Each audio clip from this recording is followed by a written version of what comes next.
I've been a wanderer and a vagabond on the face of the earth for a good many years now, and I have certainly had some odd adventures in my time, but I can assure you I never spent 24 queerer hours than those which I passed some 12 months since in the great unopened pyramid of Abu Hila. The way I got there was itself a very strange one. I had come to Egypt for a winter tour with the Fitzsimkinses, to whose daughter Editha I was at that precise moment engaged. You will probably remember that old Fitzsimkins belonged originally to the wealthy firm of Simpkinson and Stokoe, worshipful vintners, but when the senior partner retired from the business and got his knighthood, the College of Heralds opportunely discovered that his ancestors had changed their fine old Norman name for its English equivalent sometime about the reign of King Richard I, and they immediately authorized the old gentleman to resume the patronymic and the armorial bearings of his distinguished forefathers. It's really quite astonishing how often these curious coincidences crop up at the College of Heralds, isn't it? Of course, it was a great catch for a landless and briefless barrister like myself, dependent on a small fortune in South American securities, and my precarious earnings as a writer of burlicue, to secure such a valuable prospective property as Editha Fitzsimkins. To be sure, the girl was undeniably plain, but I have known plainer girls than she was, whom £40,000 converted into my ladies, and if Editha hadn't really fallen over head and ears in love with me, I suppose old Fitzsimkins would never have consented to such a match. As it was, however, we had flirted so openly and so desperately during the Scarborough season that it would have been difficult for Sir Peter to break it off, and so I had come to Egypt on a tour of insurance to secure my prize. Following in the wake of my future mother-in-law, whose lungs were supposed to require a genial climate, though in my private opinion they were really as creditable a pair of pulmonary appendages as ever drew breath. Nevertheless, the course of true love did not run so smoothly as might have been expected. Editha found me less ardent than a devoted squire should be, and on the very last night of the old year she got up a regulation lovers' quarrel, because I had sneaked away from the boat that afternoon under the guidance of our dragoman to witness the seductive performances of some fair gloisies, the dancing girls of a neighbouring town. How she found it out, heaven only knows, for I gave that rascal Dmitri 5 piastres to hold his tongue, but she did find it out somehow, and chose to regard it as an offence of the first magnitude, a mortal sin only to be expiated by 3 days of penance and humiliation. I went to bed that night in my hammock on deck with feelings far from satisfactory. We were moored against the bank of Abu Hila, the most pestiferous hole between the cataracts and the delta. The mosquitoes were far worse than the ordinary mosquitoes of Egypt, and that's saying a great deal. The heat was oppressive even at night, and the malaria from the lotus beds rose like a palpable mist before my eyes. Above all, I was getting doubtful whether Editha Fitzsimkins might not, after all, slip between my fingers. I felt wretched and feverish, and yet I had delightful, interlusive recollections in between of that lovely little Geziha, who danced that exquisite, marvellous, entrancing, delicious, and awfully oriental dance that I saw in the afternoon. By Jove, she was a beautiful creature.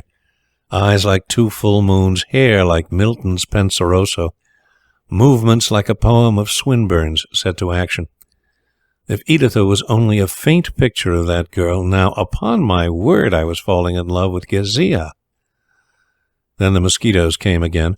Buzz, buzz, buzz. I made a lunge at the loudest and biggest, a sort of a prima donna in their infernal opera. I killed the prima donna, but 10 more shrill performers came in its place. The frogs croak dismally in the reedy shallows. The night grows hotter and hotter still. At last I can stand it no longer. I rise up, dress myself lightly, and jump ashore to find some way of passing the time. Yonder, across the flat, lies the great unopened pyramid of Abu Hila. We are going tomorrow to climb to the top, but I will take a turn to reconnoitre in that direction now. I walk across the moonlit fields, my soul still divided between Editha and Geziha, and approach the solemn mass of huge, antiquated granite blocks standing out so grimly against the pale horizon. I feel half awake, half asleep, and altogether feverish, but I poke about the base in an aimless sort of way, with a vague idea that I may perhaps discover by chance the secret of its sealed entrance, which has here now baffled so many pertinacious explorers and learned Egyptologists. As I walk along the base, I remember old Herodotus' story, like a page from the Arabian Nights, of King Rhampsinitus built himself a treasury, wherein one stone turned on a pivot like a door, and how the builder availed himself of this, his cunning device, to steal gold from the king's storehouse. Suppose the entrance to the unopened pyramid should be by such a door. It would be curious if I should chance to light upon the very spot. I stood in the broad moonlight near the northeast angle of the great pile at the 12th stone from the corner. A random fancy struck me that I might turn this stone by pushing it inward on the left side. I leaned against it with all my weight and tried to move it on the imaginary pivot. Did it give way a fraction of an inch? No, it must have been mere fancy. Let me try again. Surely it is yielding. Gracious Osiris, it has moved an inch or more. My heart beats fast, either with fever or excitement, and I try a third time. The rust of centuries on the pivot wears slowly off, and the stone turned ponderously round, giving access to a low, dark passage. It must have been madness which led me to enter the forgotten corridor, alone, without torch or match, at that hour of the evening, but at any rate, I entered. The passage was tall enough for a man to walk erect, and I could feel as I groped slowly along that the wall was composed of smooth, polished granite, while the floor sloped away downward with a slight but regular descent. I walked with trembling heart and faltering feet for some 40 or 50 yards down the mysterious vestibule, and then I felt myself brought suddenly to a standstill by a block of stone placed right across the pathway.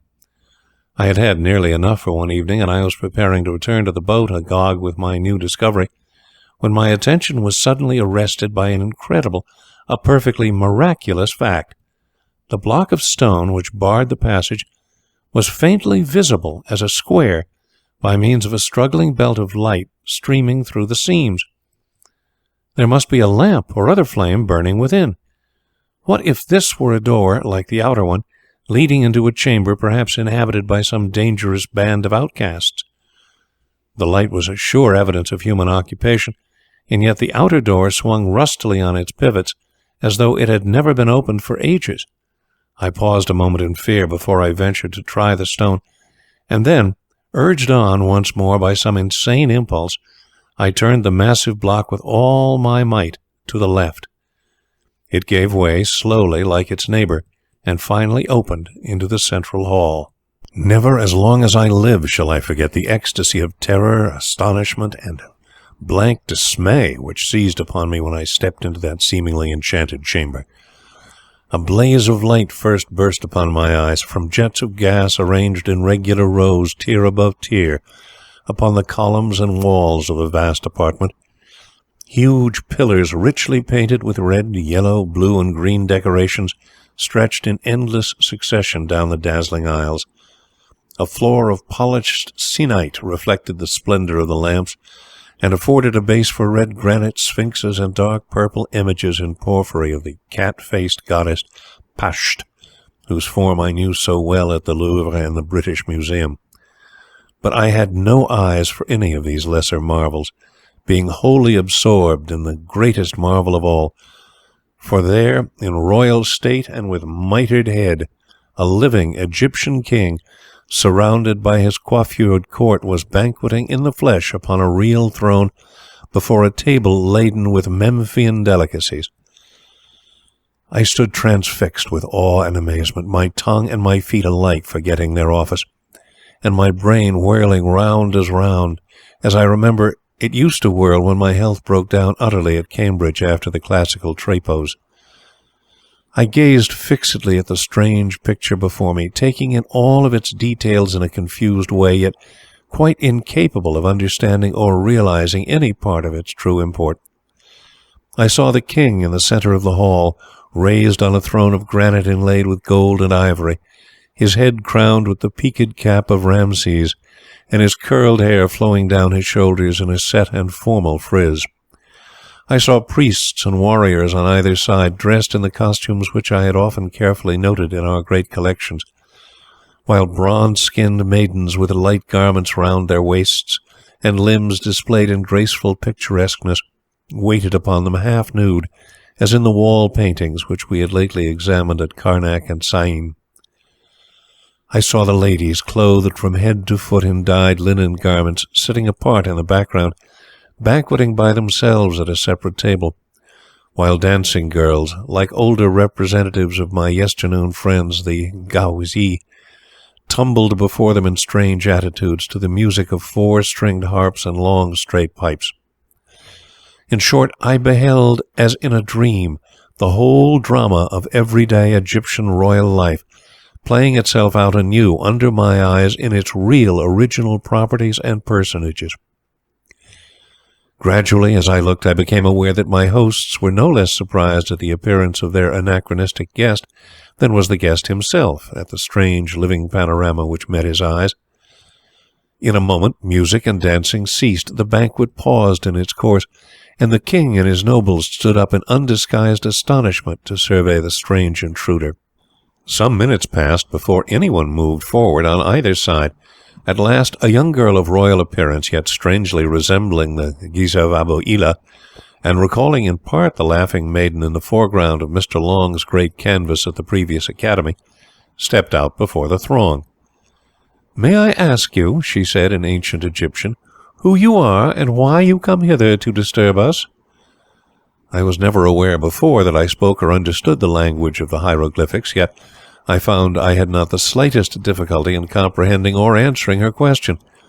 To say the truth, ancient Egyptian, though an extremely tough tongue to decipher in its written form, becomes as easy as love-making when spoken by a pair of lips like that of the pharaonic princesses. It's really very much the same as English, pronounced in a rapid and somewhat indefinite whisper, and with all the vowels left out. "I beg 10,000 pardons for my intrusion," I answered apologetically, "but I did not know that this pyramid was inhabited, or I should not have entered your residence so rudely. As for the points you wish to know, I am an English tourist, and you will find my name upon this card," saying which I handed her one from the case which I had fortunately put into my pocket with conciliatory politeness. The princess examined it closely, but evidently did not understand its import. "In return," I continued, "may I ask you in what august presence I now find myself by accident?" The court official stood forth from the throng and answered in a set heraldic tone, "In the presence of the illustrious monarch, brother of the sun, Thothmes the 27th, king of the 18th dynasty."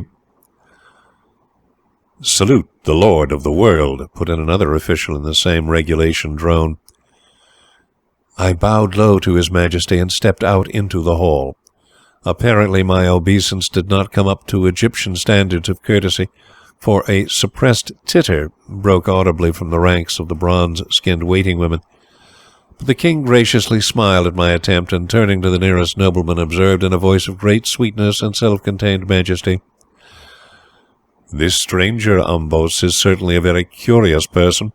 His appearance does not at all resemble that of an Ethiopian or other savage, nor does he look like the pale-faced sailors who come to us from the Achaean land beyond the sea.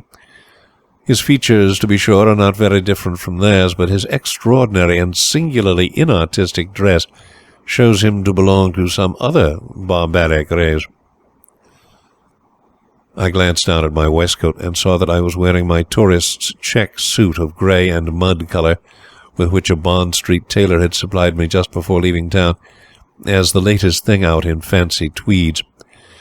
Evidently these Egyptians must have a very curious standard of taste not to admire our pretty and graceful style of male attire.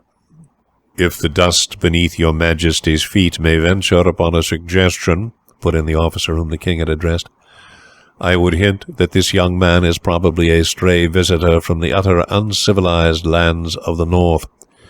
The headgear which he carries in his hand obviously betrays an Arctic habitat." I had instinctively taken off my round felt hat in the first moment of surprise when I found myself in the midst of this strange throng, and I was standing now in a somewhat embarrassed posture, holding it awkwardly before me like a shield to protect my chest. "Let the stranger cover himself," said the king.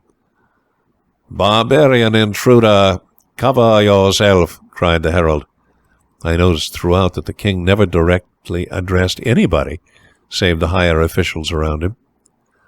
I put on my hat as desired. "A most uncomfortable and silly form of tiara, indeed," said the great Thothmes. "Very unlike your noble and awe-inspiring mitre, Lion of Egypt," answered Ombos. "Ask the stranger his name," the king continued. It was useless to offer another card, so I mentioned it in a clear voice. "An uncouth and almost unpronounceable designation, truly," commented His Majesty to the Grand Chamberlain beside him. "These savages speak strange languages widely different from the flowing tongue of Memnos and Sesostris." The Chamberlain bowed his assent with 3 low genuflections. I began to feel a little abashed at these personal remarks, and I almost think, though I shouldn't like it to be mentioned in the temple, that a blush rose to my cheek. The beautiful princess, who had been standing near me meanwhile in an attitude of statuesque repose, now appeared anxious to change the current of the conversation.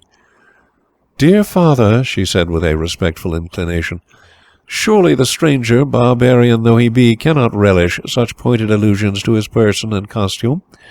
We must let him feel the grace and delicacy of Egyptian refinement. Then he may perhaps carry back with him some faint echo of its cultured beauty to his northern wilds." "Nonsense, Hatasu," replied Thothmes the 27th testily.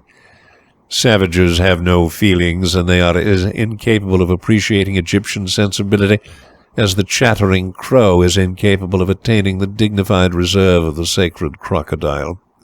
"Your Majesty is mistaken," I said, recovering my self-possession gradually, and realizing my position as a free-born Englishman before the court of a foreign despot, though I must allow that I felt rather less confident than usual, owing to the fact that we were not represented in the pyramid by a British consul. "I am an English tourist, a visitor from a modern land whose civilization far surpasses the rude culture of early Egypt, and I am accustomed to respectful treatment from all other nationalities, as becomes a citizen of the first naval power in the world." My answer created a profound impression. "He has spoken to the brother of the sun," cried Ombos in evident perturbation. "He must be of the royal blood in his own tribe, or he would never have dared to do so." "Otherwise," added a person whose dress I recognized as that of a priest, "he must be offered up in expiation to Ammon-Ra immediately." As a rule, I am a decent, truthful person, but under these alarming circumstances I ventured to tell a slight fib with an air of nonchalant boldness.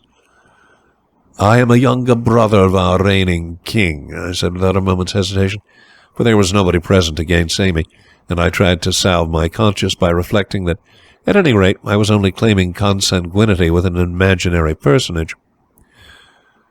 "In that case," said King Thothmes with more geniality in his tone, "there can be no impropriety in my addressing you personally. Will you take a place at our table next to myself, and we can converse together without interrupting a banquet which must be brief enough in these circumstances? Hatasu, my dear, you may seat yourself next to the barbarian prince." I felt a visible swelling to the proper dimensions of a royal highness as I sat down by the king's right hand. The nobles resumed their places, the bronze-skinned waitresses left off standing like soldiers in a row and staring straight at my humble self. The goblets went round once more, and a comely maid soon brought me meat, bread, fruits, and date wine. All this time I was naturally burning with curiosity to inquire who my strange host might be, and how they had managed to preserve their existence for so many centuries in this undiscovered hall. But I was obliged to wait until I had satisfied His Majesty of my own nationality, the means by which I had entered the pyramid, the general state of affairs throughout the world at the present moment, and 50,000 other matters of a similar sort. Thothmes utterly refused to believe my reiterated assertion that our existing civilization was far superior to the Egyptian. "Because," he said, "I see from your dress that your nationality is utterly devoid of taste or invention. But he listened with great interest to my account of modern society, the steam engine, the permissive prohibitory bill, the telegraph, the House of Commons, Home Rule, and other blessings of our advanced era, as well as to a brief resume of European history from the rise of the Greek culture to the Russo-Turkish War. At last his questions were nearly exhausted, and I got a chance of making a few counter-inquiries on my own account. "And now," I said, turning to the charming Hatasu, whom I thought a more pleasing informant than her august papa, "I should like to know who you are." "What, don't you know?" she cried with unaffected surprise. "Why, we're Mummies." She made this astonishing statement with just the same quiet unconsciousness as if she had said, "We're French," or "We're Americans." I glanced round the walls and observed behind the columns, which I had not noticed till then, a large number of empty mummy cases with their lids placed carelessly by their sides. "But what are you doing here?" I asked in a bewildered way. "Is it possible," said Hatasu, "that you don't really know the object of embalming? Though your manners show you to be an agreeable and well-bred young man, you must excuse my saying that you are shockingly ignorant. We are made into mummies in order to preserve our immortality. Once in every 1,000 years we wake up for 24 hours, recover our flesh and blood, and banquet once more upon the mummied dishes and other good things laid by for us in the pyramid. Today is the first day of a millennium, and so we have waked up for the 6th time since we were first embalmed." "The 6th time?" I inquired incredulously. "Then you must have been dead 6,000 years." "Exactly so."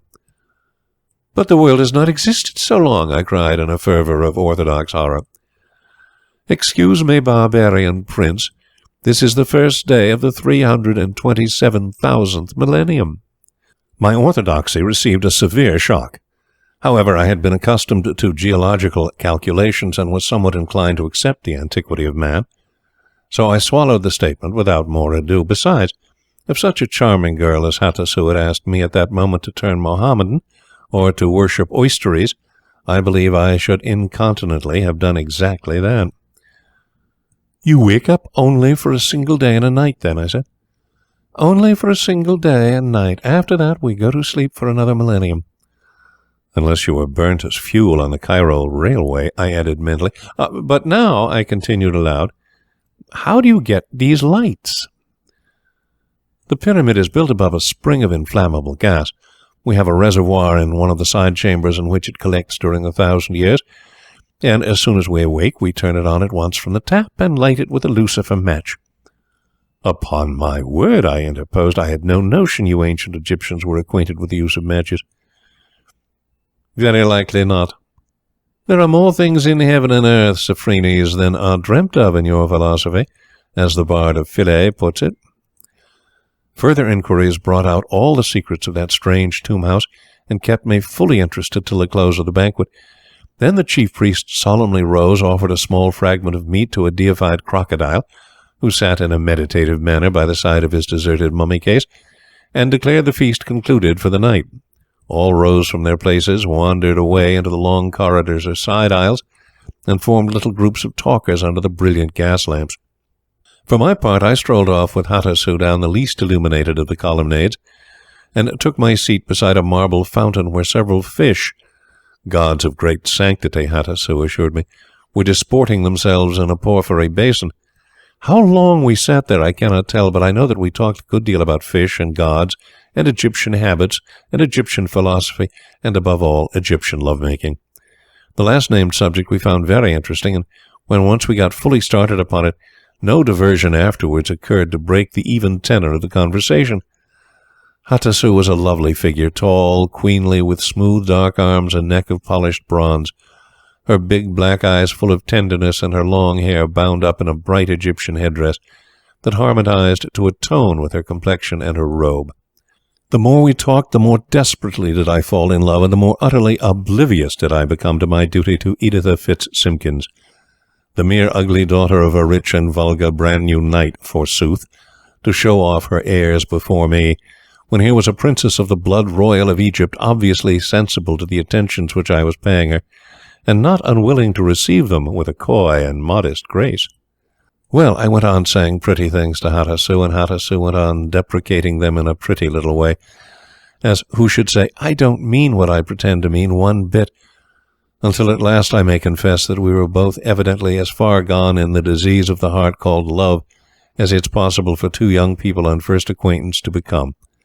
Therefore, when Hatasu pulled forth her watch, another piece of mechanism with which antiquaries used never to credit the Egyptian people, and declared that she had only 3 more hours to live, at least for the next 1,000 years, I fairly broke down, took out my handkerchief, and began to sob like a child of 5 years old. Hatasu was deeply moved.